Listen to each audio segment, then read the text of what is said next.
Thank you. I'm very glad to welcome you, Prime Minister, with the Foreign Minister, members of the government here in Brussels today for the second meeting of our Association Council that comes only a few days after my visit in Tbilisi, where we already had detailed discussions on all the important issues on our agenda.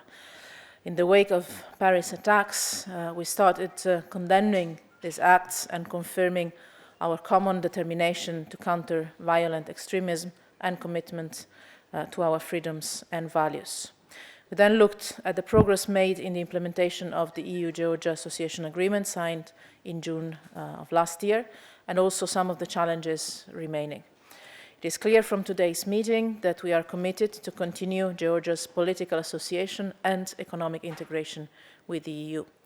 The need to guarantee a political environment that is calm and respectful is particularly important in this context. Steps or statements that would go against this need to be avoided, as we discussed also in Tbilisi last week.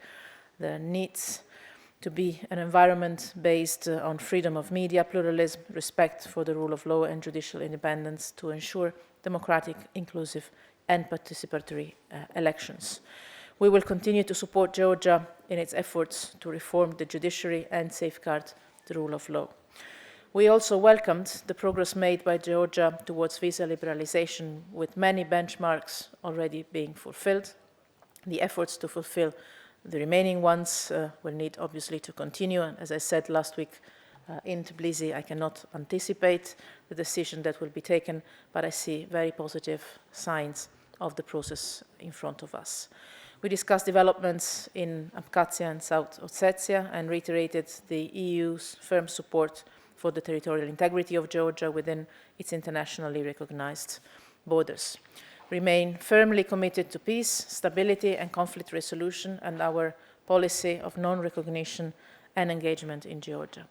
The EU Special Representative for the South Caucasus and the crisis in Georgia, the EU co-chairmanship of the Geneva International Discussions and the EU monitoring mission are visible and substantial signs of this commitment.